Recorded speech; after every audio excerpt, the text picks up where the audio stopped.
Caríssimos irmãos e irmãs, nós temos hoje a alegria de mais uma vez celebrar os mártires.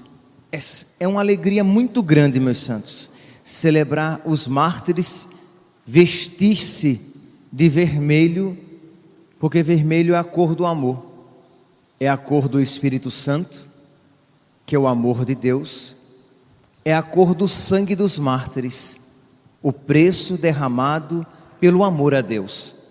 É a cor do sangue de nosso Senhor Jesus Cristo, o amor com o qual nós podemos amá-lo de volta. Então é sempre uma alegria poder celebrar um mártir, porque celebrar alguém que amou a Deus com generosidade, que respondeu com generosidade o amor de Deus. Pois bem, e hoje então nós celebramos 117 mártires canonizados por São João Paulo II em 1988. Esses mártires, eles dizem respeito a uma perseguição que os cristãos no Vietnã, no extremo norte da Ásia, de um modo particular, a região que hoje nós conhecemos como o Vietnã. Mas esses 117, eles dizem respeito apenas ao período de 1830 a 1870. Mas a perseguição começou em 1625 e foi até 1955. Então nós temos aqui um período muito grande de milhares de cristãos que sofreram por causa da sua fé. Eu estou falando de milhares de cristãos que morreram pelas condições difíceis nas montanhas, nas florestas e nas regiões insalubres, porque como eles começaram a ser perseguidos, eles deixaram tudo. Deixaram casa, deixaram os bens, deixaram os amigos, deixaram a pátria, deixaram tudo para se esconder nas montanhas, nas florestas e em regiões horríveis, porque eles não queriam deixar Jesus, eles não queriam deixar a sua igreja. Meus irmãos, eu comentava ontem com uma pessoa, nós falávamos a respeito de algumas penitências, de algumas renúncias que nós podemos fazer por amor a nosso Senhor, e falávamos de renúncias que eram custosas, e nós num dado momento nos entregamos a uma certa lamentação, como que dizendo assim: nossa, renunciar a isso, nossa, é custoso, né? É difícil. E num dado momento eu olhei para essa pessoa e disse: agora vamos comparar essas nossas renúncias com aqueles que perderam a vida, que derramaram sangue, que perderam os bens, que perderam os amigos, a família, por causa de Cristo. Vamos olhar agora a nossa vida e vamos pensar nos nossos sofrimentos, nos sofrimentos causados por essas renúncias, até então, naquele momento, pensadas como grande coisa. Vamos pensar no sofrimento de pessoas que estão nos hospitais, pessoas que passam fome, pessoas que têm alguma deformidade física. Agora vamos comparar, vamos voltar a pensar nas nossas renúncias. Nós estávamos falando de alguns jejuns, de umas oraçõezinhas de joelho, de dormir no chão, de banho frio, de coisinhas assim, que quando comparadas para essas pessoas, o que significa dormir no chão para quem perdeu todos os bens? O que significa tomar banho de água gelada para quem teve que apanhar tanto, morrer de tanto apanhar derramando o seu sangue? O que significa renunciar ao açúcar para quem teve que engolir água fervente e morrer queimado por dentro? Você para e diz: misericórdia, tomar café sem açúcar é luxo para quem teve que sofrer tanto por causa de Cristo. Quando nós celebramos os mártires, nós tomamos um choque de realidade e dizemos: acorda, você está reclamando de quê? Você ainda não teve que derramar o seu sangue por causa de Cristo. Você tem que, mais do que nunca, erguer louvores a Deus, erguer louvores ao céu e pedir a Ele que, se por acaso uma aprovação semelhante lhe vier, que você tenha a graça de recorrer a Ele, o forte, o santo, para responder com fortaleza, com santidade, e pedir a Ele a graça de ser fiel nas provações e dificuldades do seu dia a dia, e cada um tem as suas. Pois bem, esses mártires então eram 8 bispos, 50 padres e 59 leigos, 11 espanhóis, 10 franceses e 96 vietnamitas.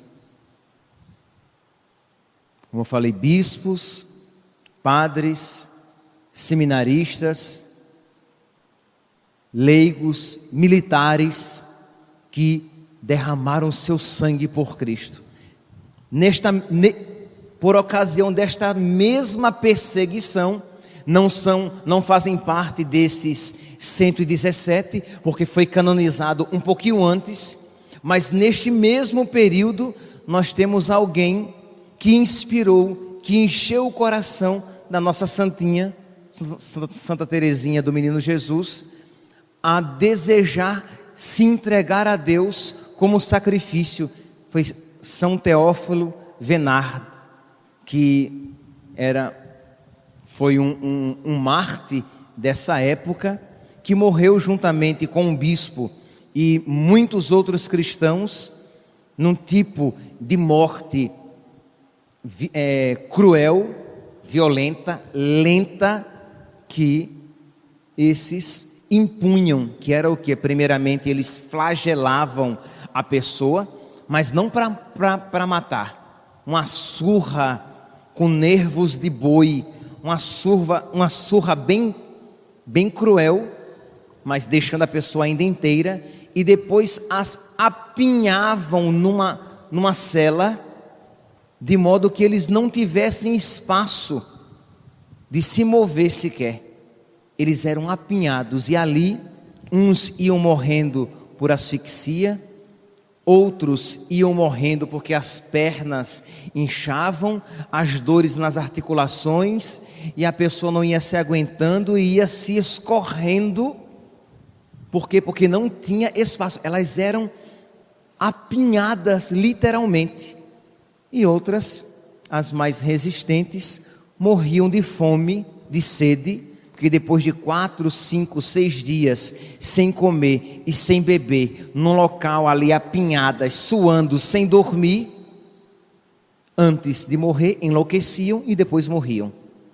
Vocês podem imaginar. Então Santa Teresinha do Menino Jesus, quando ouviu a história de São Teófilo Venard, ela começou a nutrir no coração dela o desejo de amar de uma maneira semelhante e de se oferecer como sacrifício por aqueles que saíam em missão.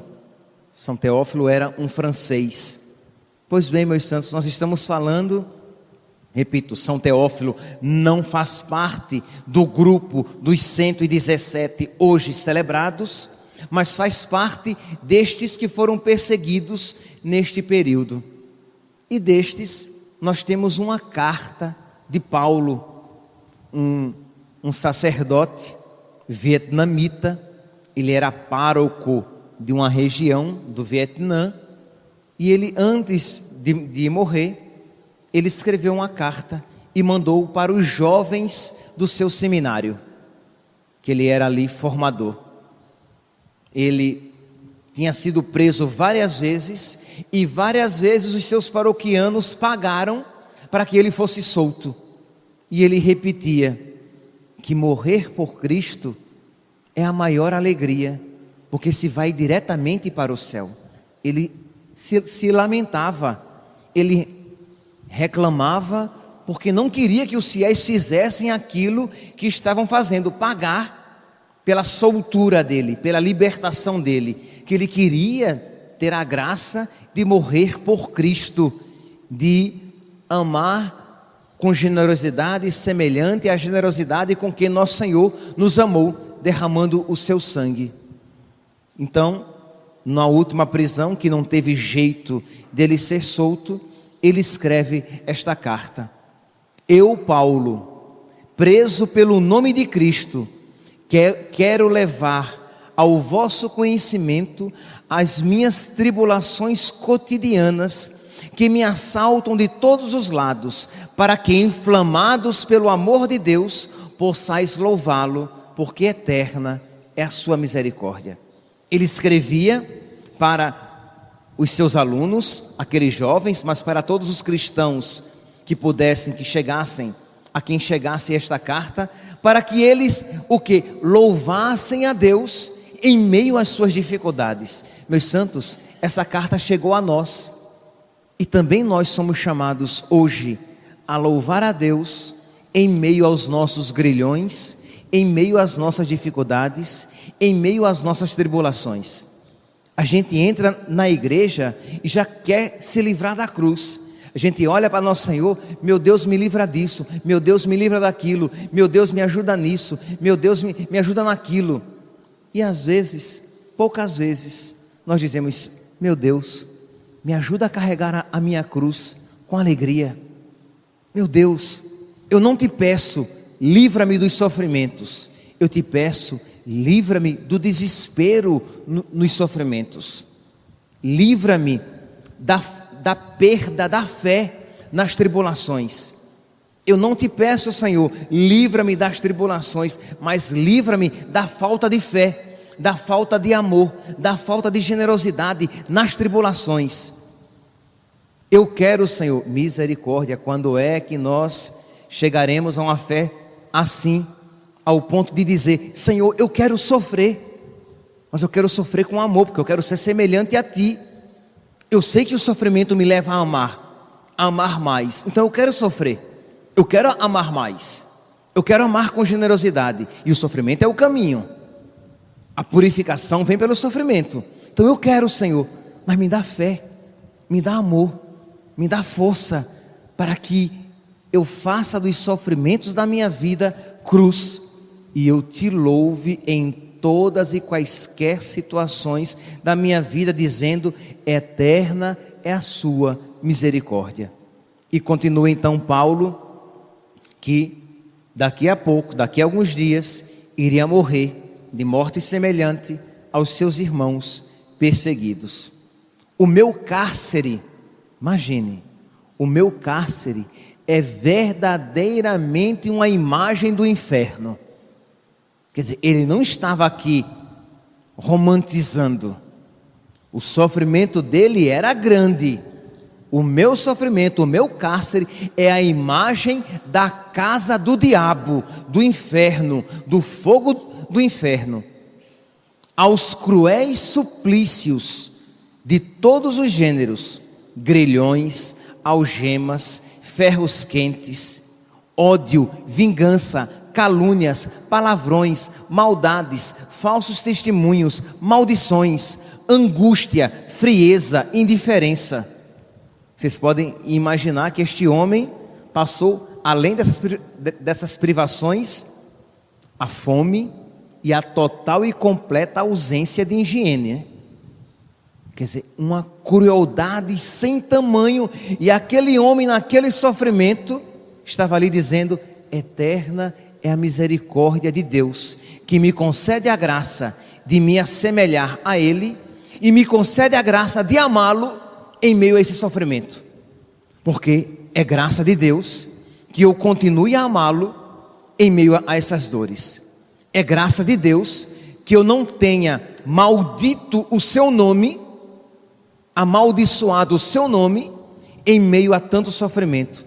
É pura bondade de Deus o fato de eu estar de pé.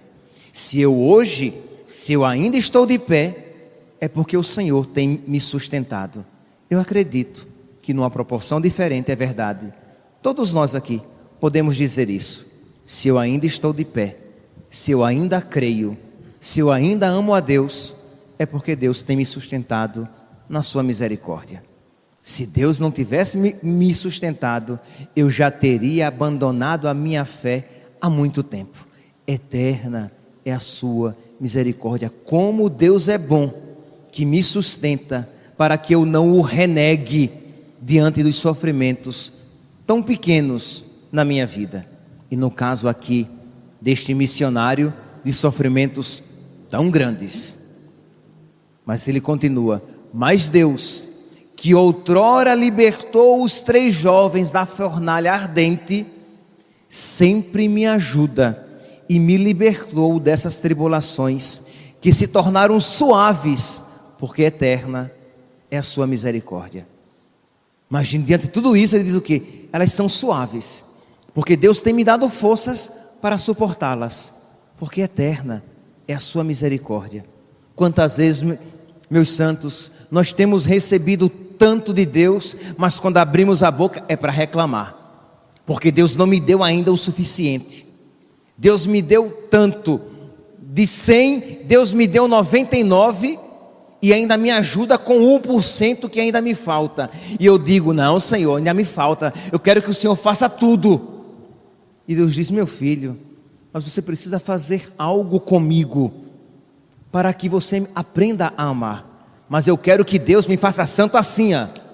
Eu quero que Deus me dê pílulas de santidade, para que eu tome e vire santo, para que eu tome e me liberte dos meus pecados, para que eu tome e não tenha mais sofrimento nenhum, porque eu não quero colaborar com a graça. Não, ser santo é muito difícil. Então Deus me dá tudo, mas tinha uma partezinha pequenininha que Ele diz: eu quero fazer com você. E eu digo: não, quero que o Senhor faça sozinho toda a obra. E Deus diz: meu filho, sozinho toda a obra eu não quero fazer. Eu quero te salvar contigo. Eu quero a tua colaboração. E você resiste e reclama como se Deus fosse injusto, como se Deus não fosse fiel e não tivesse sustentando você até hoje. Continua então, e já termino. Graças a Deus, no meio desses tormentos que continuam a apavorar os outros, sinto-me em paz e contente, pois não me julgo só, mas com Cristo. Ali, naquela cela, em meio às fezes, passando fome, apanhando, sendo ferroado, com todos os sofrimentos, ele diz: eu não me sinto só, Deus está comigo. Meus santos, aqui não é puro sentimento não, aqui é um ato de fé. Deus está comigo porque Deus é bom. Deus está comigo porque Deus prometeu que estaria comigo. Deus está comigo porque Deus é fiel. Deus está comigo porque Deus é Deus e Deus é amor. E se Deus é amor, Deus está comigo. Deus não me abandona. Que alegria nós daríamos a nosso Senhor. Ontem no Evangelho nós víamos que a nossa indiferença e pecado causam-lhe lágrimas, fazem nosso Senhor chorar. Vamos dar essa alegria a nosso Senhor hoje. Vamos proclamar que eterna é a sua misericórdia, que o seu amor é grande. Mesmo em meio às suas dificuldades, eu te agradeço, Senhor. O Senhor não tem me abandonado, o Senhor tem estado comigo, o Senhor tem me sustentado. Quando receber Jesus na Eucaristia, de dizer isso mais do que nunca e pedir a Ele a graça de amá-lo na alegria, sim, mas é fácil. Na tristeza, na saúde, sim, mas não tem muita dificuldade em amar nosso Senhor na alegria e na saúde, mas amá-lo na tristeza, na doença, na privação, na perseguição, na incompreensão dos nossos.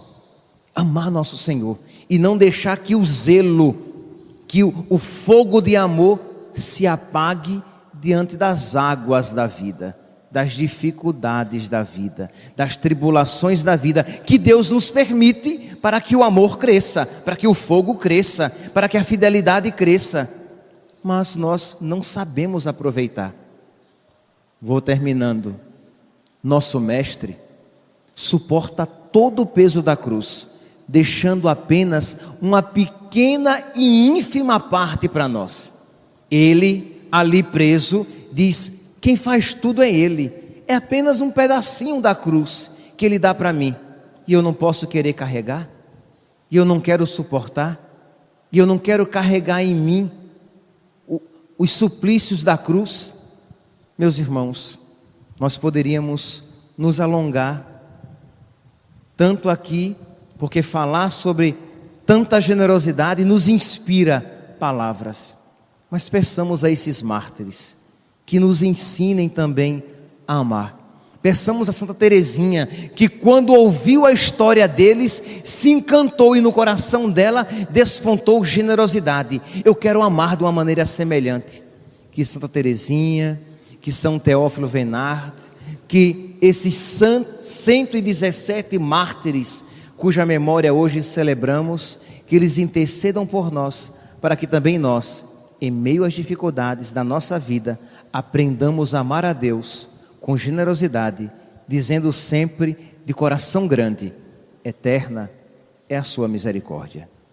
Louvado seja nosso Senhor Jesus Cristo.